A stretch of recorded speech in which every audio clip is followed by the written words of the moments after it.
ચોમાસા માફક વરસી રહેલા કમોસમી વરસાદથી લોકો હેરાન પરેશાન થઈ ગયા છે। જો કે આ કમોસમી આફત જાય તે પહેલા જ ગુજરાતના માથે બીજી એક મોટી આફત આવી છે। ગુજરાતના દરિયામાં એક દાનવ પેદા થઈ રહ્યો છે જે મેના અંત સુધીમાં ગુજરાત પહોંચી તબાહી મચાવે તેવી શક્યતા છે। આફત હજી ટળી નથી। દરિયામાં સક્રિય સિસ્ટમ, મેના અંતમાં ત્રાટકશે વાવાઝોડું। કમોસમીની ઘાત વચ્ચે ફરી એક મોટી આફત ગુજરાતના માથે મંડરાઈ રહી છે। ગુજરાતના હવામાન વિભાગે 21 તારીખથી વાતાવરણમાં પલટાની આગાહી કરી છે। જો કે આ વચ્ચે હવામાન શાસ્ત્રી અંબાલાલ પટેલે વાવાઝોડાની આગાહી કરી છે। અંબાલાલ પટેલ કહી રહ્યા છે કે મેના અંતમાં મુંબઈ અને ગોવા વચ્ચે એક વાવાઝોડું ત્રાટકી શકે છે, જેની ભારે અસર ગુજરાતમાં જોવા મળી શકે છે। અંબાલાલ પટેલ ગુજરાતના જાણીતા આગાહીકાર છે, જેઓ પોતાની સટીક આગાહી માટે ઓળખાય છે, જે ગ્રહો નક્ષત્રોની સ્થિતિ જોઈને આગાહી કરે છે। આ પહેલા પણ અંબાલાલ પટેલની વાવાઝોડાની અનેક આગાહી સાચી ઠરી છે, ત્યારે હવે વધુ એક વાવાઝોડાની આગાહીથી ગુજરાતવાસીઓ ચિંતામાં મુકાયા છે।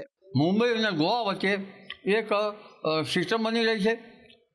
તે પૂર્વે તારીખ 21માં કોઈ સાયક્લોનિક સર્ક્યુલેશન બનશે અરબ સાગરનો ભેજ પણ સક્રિય થશે। પરંતુ ઉલ્લેખનીય છે કે તારીખ 24 થી 31 વચ્ચે એક મોટી સિસ્ટમ બની રહી છે। તારીખ 24, 25, 26 અને તારીખ 28 તારીખ કે 29 તારીખની આસપાસમાં એક મોટું ચક્રવાત આકાર લઈ રહ્યું છે। બીજા એક હવામાન શાસ્ત્રી પરેશ ગોસ્વામીએ પણ આકાશી આફતની દહેશત વ્યક્ત કરી છે। 22-23 મે થી લઈ અને 1 જૂન સુધી ગુજરાતના અલગ અલગ વિસ્તારોની અંદર 2 થી લઈને 4 ઇંચ અને અમુક વિસ્તારની અંદર 4 ઇંચ કરતા પણ વધારે વરસાદ પડે તેવી સંભાવનાઓ દેખાઈ રહી છે। અરબ સાગરમાં સાયક્લોન બનવા માટે અનુકૂળ પરિબળ છે, એટલે આ સિસ્ટમ છે કદાચ સાયક્લોન પણ બની શકે। મહત્વનું છે કે 2 દિવસ બાદ ગુજરાતના વાતાવરણમાં પલટો આવી રહ્યો છે, જેની વચ્ચે આ આકાશી આફત ગુજરાતને ગમરોળશે। કેવી રીતે આ આકાશી આફત ગુજરાતમાં દસ્તક આપશે તે સમજીએ। ચોમાસા પહેલા ગુજરાતને વાવાઝોડું ગમરોળશે કે કેમ, આ ચક્રવાતનું સંકટ કેટલું મોટું છે વિંડીના માધ્યમથી આપણે સમજવાની કોશિશ કરીશું। કારણ કે અંબાલાલ પટેલે કહ્યું કે મેના અંતમાં, ચોમાસાના શરૂઆતમાં, ચોમાસાની પહેલા જ મેના અંતમાં એક મજબૂત ચક્રવાત ગુજરાત તરફ આવી રહ્યું છે અને તેના કારણે ગુજરાતના સૌરાષ્ટ્ર અને દક્ષિણ ગુજરાતના વિસ્તારોમાં વરસાદ વરસશે।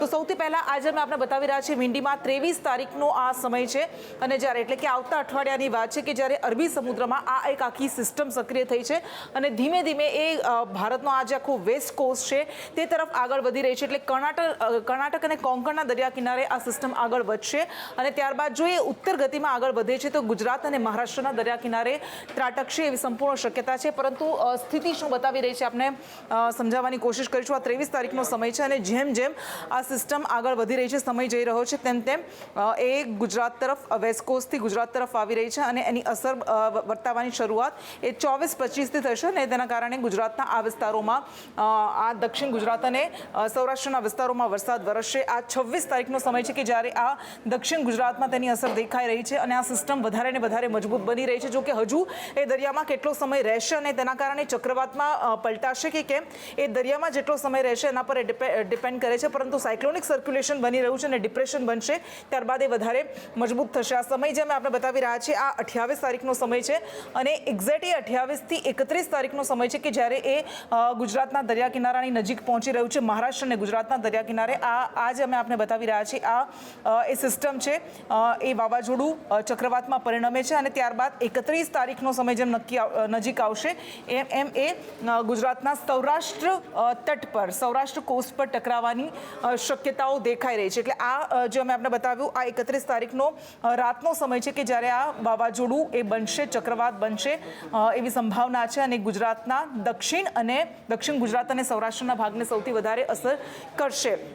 જો કે આ અત્યારે જે પરિસ્થિતિ છે એ પ્રમાણેનું અનુમાન છે। જો એમાં બદલાવ આવે છે તો સંભાવના છે કે એમાં બદલાવ આવે અને એ ફંટાઈ પણ જાય, પરંતુ અત્યારે આ જે સ્થિતિ બતાવી રહ્યા છે એ પ્રમાણે એમાં દક્ષિણ ગુજરાત અને સૌરાષ્ટ્રમાં આવનારા અઠવાડિયે એટલે કે 21 તારીખે જે સિસ્ટમ બની રહી છે એની અસર 23 તારીખથી વર્તાવાની શરૂઆત થશે અને 23 થી 31 આ આખો સમયગાળો છે કે જ્યારે ગુજરાતને અને આખા ગુજરાતને જો એ ચક્રવાત બની જાય છે, વાવાઝોડું બની જાય છે તો ગુજરાતના બધા જ ભાગોમાં વરસાદ વરસશે અને જો એ વાવાઝોડું નથી બનતું તો પણ દક્ષિણ ગુજરાત અને સૌરાષ્ટ્રના વિસ્તારોમાં વરસાદ વરસશે। આ મેના અંતમાં ગુજરાતના માથે એક મોટી આકાશી આફત દેખાઈ રહી છે, જો કે આ હાલનું અનુમાન છે. પરિસ્થિતિ ગમે ત્યારે બદલાઈ શકે છે, પરંતુ હાલની સ્થિતિને જોતા ગુજરાતે થોડા સાવધ રહેવાની જરૂર છે. બ્યુરો રિપોર્ટ, સંદેશ ન્યૂઝ. ગંદકી વધી જાય તો સાફ સફાઈની જરૂર પડે છે. તેવી જ રીતે સમાજમાં ગંદકી ફેલાવનારા ગુનેગારો વધી જાય ત્યારે પણ તેમના સાફ સફાઈની જરૂર પડે છે. ગુજરાત સરકારે આવી જ સાફ સફાઈ માટે ઓપરેશન ક્લીન શરૂ કર્યું છે. ગુનેગારોની કમર તોડવા માટે આ ઓપરેશન ક્લીન શરૂ કરાયું. તેનો પ્રથમ ભાગ પતી ગયો અને હવે ફરી એકવાર ગેરકાયદે બાંધકામો તોડી પાડવામાં આવશે. તંત્રએ આજે રાજકોટમાં સાફ સફાઈ કરી તો મંગળવારમાં રોજ રાજ્યમાં એક મોટી કાર્યવાહી થવાની છે. ગુનેગારોને ચેતવણી, ગુનો છોડી દો, નહીં તો ગુજરાત છોડી દો. ગુંડાગર્દી, ગેરકાયદે કબજો નહીં ચાલે. દાદાગીરી, દબાણ કર્યું તો ચાલશે બુલડોઝર. ગુજરાતમાં કોઈ પણ ગુનેગાર, લુખ્ખા તત્વો કે બુટલેગરો છાકટા બનશે તો તેની સજા ભોગવવાની સાથે તેમણે મોટી કિંમત પણ ચૂકવવી પડશે. કોઈ બી ગુનેગારો, ટપોરીઓ રાજ્યના સામાન્ય નાગરિકોને કોઈ બી પ્રકારે હેરાનગતિ ઊભી કરે, કોઈ બી પ્રકારે કાયદો તોડે અને આ કાયદો તોડનાર, ગુનાઓ કરનાર ગુનેગારો રાજ્યના સામાન્ય નાગરિકોના હિતમાં સુરક્ષિત રખાયેલી જગ્યાઓ પર કબજો કરે અને એ કબજાઓ પર કોઈ કે વેપાર અર્થે દુકાનો બનાવી હોય, કોઈએ ગુનાઓથી મળેલી રકમના માધ્યમથી પાક્કા મોટા મકાનો બનાવ્યા હોય, આવા ગુનેગારોને શોધીને સરકારી જગ્યાઓ પર બનાવેલા મકાનોને ધ્વસ્ત કરવાની કામગીરી ગુજરાત પોલીસ દ્વારા ચાલી રહી છે. અને આપ સૌ જાણો છો કે ક્યારેય ગુનેગારો પર આટલા કડક પગલાં ભરાયા હોય અને એ રાજ્યનું નામ અગર કોઈ ચર્ચામાં આવે તો એ ગુજરાત રાજ્ય છે.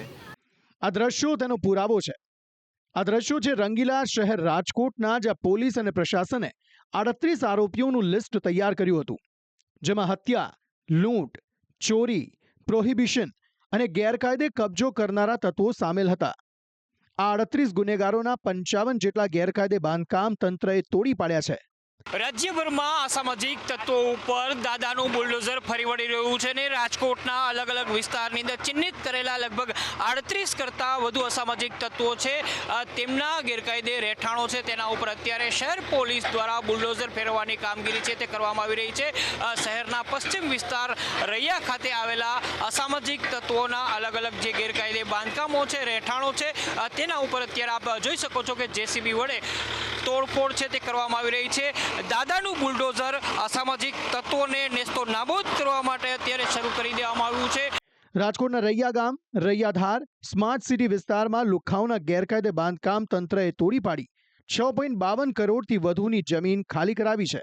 આ જે આરોપીઓ છે એમના વિરુદ્ધ 8 થી 10 એવરેજ એક આરોપી વિરુદ્ધ ગુના દાખલ થયેલા છે, જેમાં હત્યાનો પ્રયાસ, લૂંટ, મારામારી અને પ્રોહિબિશનના ગુના દાખલ થયેલા છે.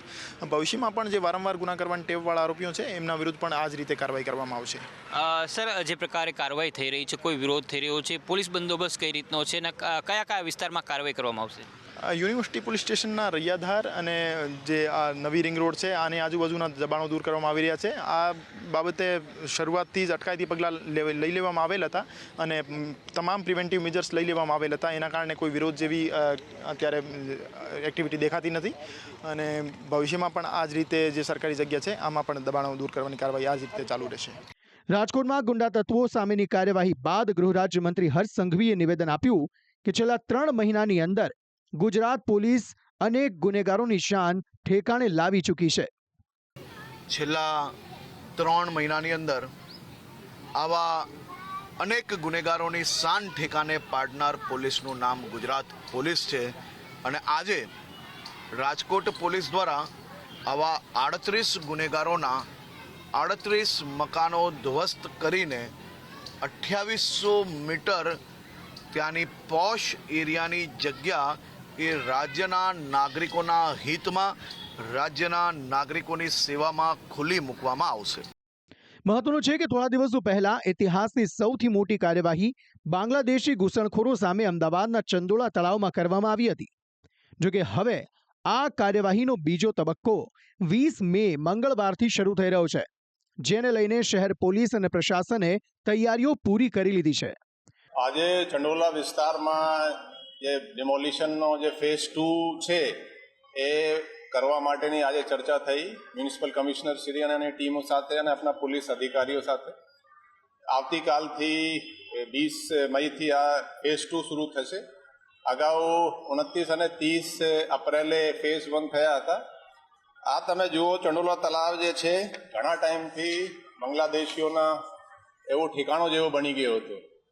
આ તમે ચાલુ વર્ષમાં જુઓ 2025 કુછ 250 બાંગ્લાદેશી આપણે અમદાવાદ પોલીસે પકડ્યા છે. એ પૈકી 207 ચંડોલા તળાવ એરિયામાંથી જ પકડાના છે. આથી પહેલાં પણ પકડાતા હતા 10-20 ચંડોલા તળાવ એરિયામાંથી. સૌથી વધારે આથી પહેલાં 2009માં 95 બાંગ્લાદેશીઓ ચંડોલા તળાવમાંથી પકડાયા હતા, ત્યારે પણ ડિમોલિશનની કાર્યવાહી થઈ હતી.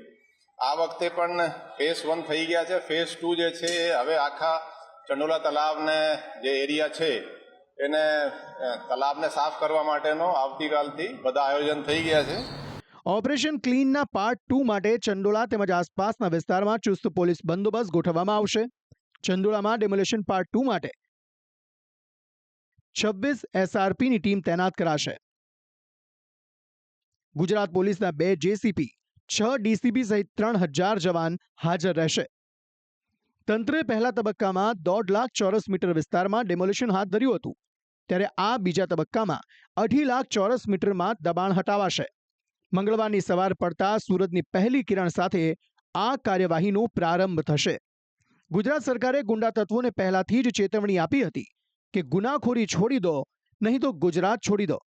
જોકે હજી પણ આ ગુંડા તત્વો સુધરતા નથી, તો તેમના પણ આવા જ હાલ થશે. બ્યુરો રિપોર્ટ, સંદેશ ન્યૂઝ.